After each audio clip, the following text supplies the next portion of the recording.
अर्शदेव भी खुश, बलवंत सिंह मनकोटिया भी खुश। दोनों बाहर निकले और दोनों खुश। नारेबाजी हो रही है दोनों तरफ से, बधाइयां दे रहे हैं एक दूसरे को। ये कौन सा दंगल है? दोनों अपोजिट एक दूसरे के उम्मीदवार और दोनों खुश होकर बाहर निकल रहे हैं। ये एक फोटो है जो अभी आपको मैं बता रहा हूं, ये सर्टिफिकेट है, ये आप स्क्रीन पर जो देख रहे हैं, ये है हर्षदेव सिंह को मिला है इलेक्शन कमीशन ऑफ इंडिया की जो टीम थी अंदर, जो आज चनैनी विधानसभा जो उधमपुर डिस्ट्रिक्ट की है, उसकी जो रीचेकिंग हो रही थी मशीनों की, वहां पर उनको मिला है कि आपके जो कोर्ट के ऑर्डर के बाद जो रीचेकिंग का सिस्टम था वो इतने बजे शुरू हुआ और इतने बजे खत्म हो गया। तो 3 मशीनें डिफंक्ट पाई गई, 1 मशीन इसमें पास्ट लिखा हुआ है।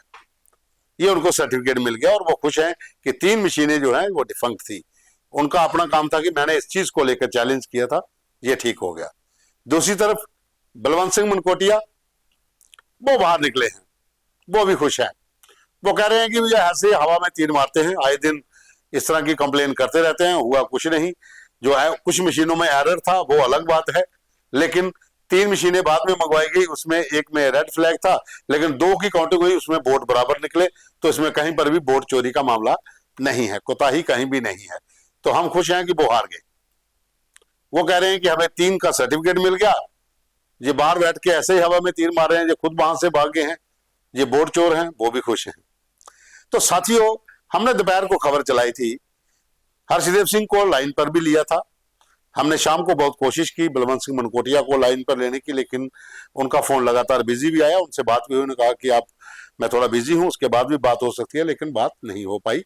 तो हम उनका वर्जन आपको पहले दिखा रहे हैं कि आखिर बलवंत सिंह मनकोटिया जब बाहर आए तो नारेबाजी हुई तो उन्होंने क्या कहा। तो पहले बलवंत सिंह मनकोटिया का ये वर्जन आप सुन लीजिए।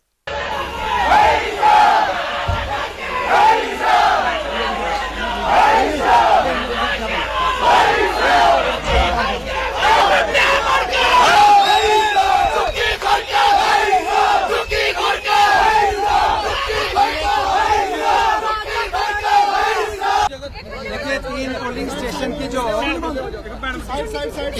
स्टेशन की जो काउंटिंग थी और उसके बाद मार्क ड्रिल थी, और जिसमें इन्होंने 300 250 वोट डाला है और अपने अपने ABC कैंडिडेट को डाला है, जिसमें एक भी वोट का अंतर नहीं आया है, कोई सिंगल अंतर नहीं है।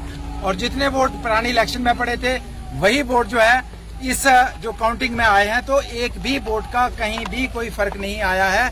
तो इसलिए मैं ये कहना चाहूंगा कि ये हमारे लोकतंत्र की जीत है, ये भारत की जो डेमोक्रेसी है, ये डेमोक्रेसी की जीत है। और उन्होंने खुद बैठ के उनके, मैं तो अकेला था, उनके 3 लोग थे, खुद एक वोट को चेक किया है, उन्होंने वोट डाले, खुद डाले, फिर वो चेक किए कि क्या ए वोट ए को जाता है या बी को जाता है। अब मुझे लगता है कि 100% सेटिस्फाई होंगे, लेकिन जरूर कोशिश करेंगे कि वो खबर बनाए। हर्षदेव जी ने अपने फेसबुक हैंडल पर डाला है कि 3 ईवीएम मशीन जो है वो खराब पाई गई हैं। वो SOP में पहले उनको जो गाइडलाइन है पूरे देश के अंदर है कि अगर आपका कोई मशीन खराब निकलती है, खराब कोई मशीन नहीं थी, उसमें क्लॉक एरर था और अगर उसकी काउंटिंग चाहते हो सकती है। इन्होंने कहा जी इसके बदले में दूसरी दीजिए, तीसरी दीजिए। जो उन्होंने मांगी दी, उसके ऊपर जो काउंटिंग भी हुई उसमें इन्होंने वीवीपैट से चेक भी किया और मार्क ड्रिल से भी चेक किया, 101% करेक्ट है, कोई भी एरर नहीं है। हमने हर्षदेव सिंह को लाइन पे लिया था, लाइन पे उनसे हमारी बात हुई थी। उन्होंने कहा था कि मैं कोर्ट में गया था, कोर्ट के ऑर्डर के बाद यहाँ पर रीचेकिंग का सिस्टम शुरू हुआ था चनैनी विधानसभा का, क्योंकि मुझे शक है और मुझे यकीन भी है चनैनी विधानसभा के भीतर वोटों की चोरी हुई है, बहुत सी धांधली हुई है, और मैं इस मसले को लेकर कोर्ट में पहुंचा था। कोर्ट के ऑर्डर के बाद रीचेकिंग हो रही है। तो हर्षदेव सिंह ने वो सर्टिफिकेट भी भेजा हमें। उसके बाद दूसरी पार्टी जश्न मना रही है, तो हर्षदेव सिंह का क्या कहना है, वो भी जश्न मनाते हुए बाहर निकले हैं। तो अब आप हर्षदेव सिंह का वर्जन भी सुन लीजिए। दर्शाता है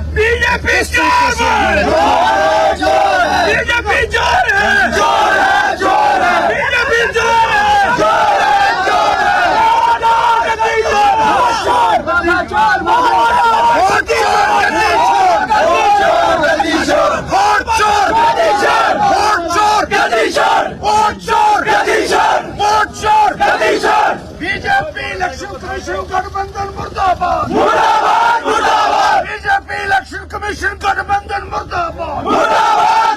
देखिए, जब भी जैसे ही हम सुबह पहुंचे और हमने कहा कि हमने ऑर्डर भी कोर्ट से लाया हुआ है और पहले तो हमारे लोगों को अंदर ही नहीं जाने दिया जा रहा था। मैं डिस्ट्रिक्ट इलेक्शन ऑफिसर डीसी महोदय का शुक्रिया अदा करना चाहता हूं। जब मैंने उनको ऑर्डर पढ़ाया, यहाँ एक जो डिप्टी इलेक्शन ऑफिसर थे वो जाना ही नहीं दे रहा था अंदर। वो कहता है जी कानून नहीं परमिट करता है कि कोई भी और आपके अलावा अंदर जाए। लेकिन जब मैंने डीसी के वहाँ उनको पढ़ाया, उन्होंने कहा ठीक है, अब इन लोगों को अलाउ किया गया। और जब शुरुआत हुई काउंटिंग तो उस वक्त जब जो बॉक्स लाया गया, हमने कहा कि इस बॉक्स में जो बैलेट यूनिट है इसमें जितने वोट पड़े हैं वो वीवीपैट के साथ कंपेयर किए जाने चाहिए। वोट कितने बैलेट यूनिट दिखा रहे हैं और कितने पेपर ट्रेल्स जो है उनके हिसाब से क्या रिजल्ट निकलता है, वो उन्होंने साफ इनकार कर दिया पहले ही। तो ये पता चल गया कि इनकी नीयत जो है वो ठीक नहीं है। और हमने शुरुआत में ये कहा कि हम शुरू में कोई ऐसी बात नहीं करना चाहते हैं, बॉक्सेस खोल के देख लें, ईवीएम्स खोल के देख लें।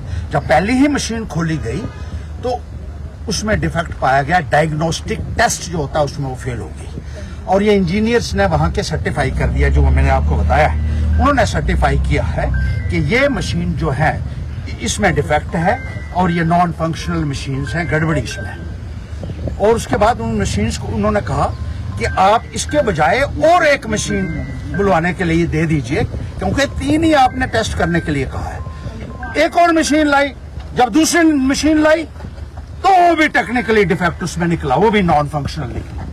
फिर कहा कोई बात नहीं, तीसरी मशीन लाओ। तो तीसरी मशीन जब लाई गई तो वो भी डायग्नोस्टिक टेस्ट में फेल हो गई। लगातार 3 मशीनें जो है वो डायग्नोस्टिक टेस्ट में फेल हुई, डिफेक्टिव हुई और कबूल किया इंजीनियर्स ने कि ये इसकी बजाय आप फिर और कोई दे दो। फिर चौथी जब हमने दी तो चौथी जब लाई मशीन तो उसके ऊपर इलेक्शन कमीशन की तरफ से लिखा हुआ था रिजेक्टेड डिफंक्ट। रिजेक्टिव मतलब ये किसी काम की नहीं है और डिफंक्ट मतलब ये रद्दी हो चुकी है। उस मशीन से भी वोट डाले गए हैं और वो भी जो है 90% 94% इनके हक में गए हैं। हर जी फिर आपको लगता है कि पूरी तीन जो पर्टिकुलर जो बैलेट बॉक्स थे उन्हीं में डिफॉल्ट आया है? देखिए 6 मशीनें फिर गिनी गई, 3 में डिफेक्ट आ गया ना, 3 उन्होंने और लाई। चौथी वाली में भी जैसे मैं आपको बता रहा हूं कि चौथी मशीन में भी लिखा हुआ था रिजेक्टेड एंड डिफंक्ट, यानी वो बैलेट यूनिट के ऊपर जो लिखा हुआ था रिजेक्टेड एंड डिफंक्ट, उस मशीन को भी उससे भी वोट डाले गए और रद्दी मशीन जो की गई थी, डिफंक्ट का मतलब यही है कि अब ये किसी उपयोग की नहीं रही है, उससे भी जो है वो वोटिंग आगे की क्या गई। कार्रवाई और आपकी तरफ से रहेगी, क्योंकि इस तरह का ये बड़ा अभियान देखिए ये तो बहुत बड़ा एक स्कैम है। मैं तो आंखें खोलना चाहता हूं, लोगों को भी पता चले, इन अधिकारियों को पता चले। और सबसे बड़ी बात है कि इलेक्शन कमीशन जो मिला हुआ है भारतीय जनता पार्टी के लोगों के साथ, आज बेनकाब हो गया है पूरे तरीके। क्या हर्षदेव सिंह को इसी तरह के रिजल्ट की उम्मीद थी?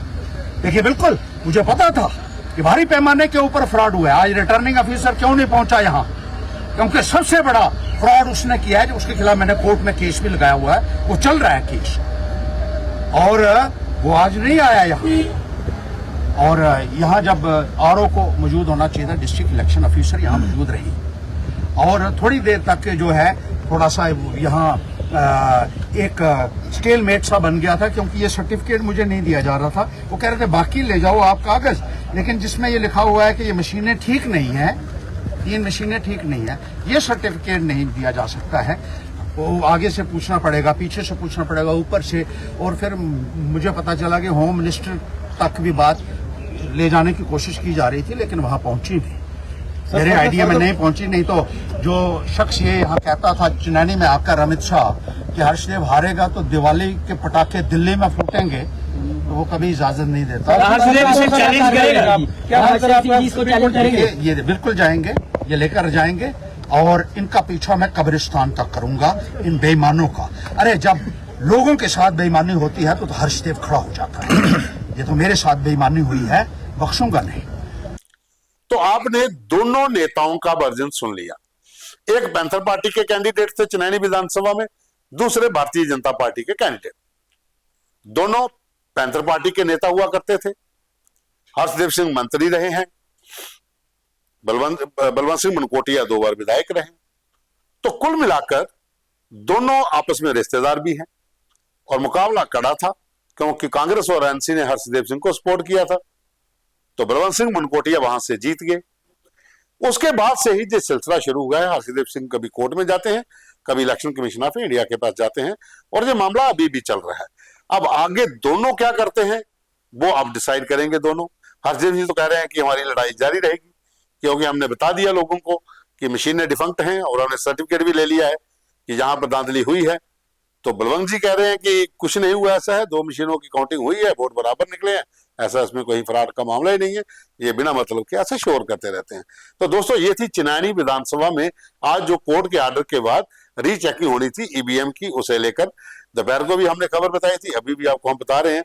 अब दोनों जो है अपनी अपनी जगह पे खुश हैं। आगे क्या होता है उसका इंतजार हमें भी रहेगा कि आखिर चिनानी विधानसभा का मामला यहीं पे खत्म हो गया या फिर आगे और बढ़ेगा।